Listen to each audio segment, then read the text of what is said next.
Learn Swahili language. Swahili interrogative words. Number 1. Who.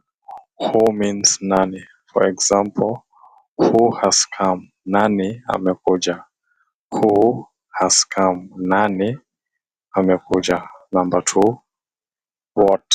What means nini. For example, what are you doing? Unafanya nini. What are you doing? Unafanya nini. Number 3. When. When means lini. For example, when will you leave? Utaondoka lini. When will you leave? Utaondoka lini. Number 4. Where. Where means wapi.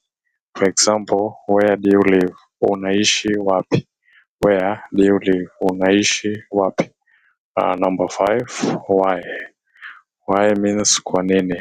For example, why are you crying? Kwa nini unalia? Why are you crying? Kwa nini unalia? Thanks for watching. Learn Swahili language. Swahili interrogative words. Number 1. Who. Who means nani. For example, who has come? Nani amekuja.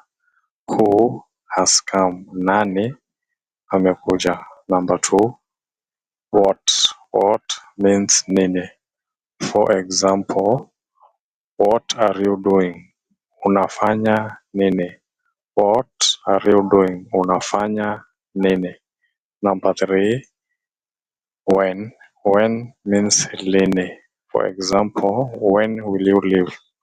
Utaondoka lini. When will you leave? Utaondoka lini. Number 4. Where. Where means wapi. For example, where do you live? Unaishi wapi. Where do you live? Unaishi wapi. Number 5. Why. Why means kwa nini. For example, why are you crying? Kwa nini unalia? Why are you crying? Kwa nini unalia? Thanks for watching.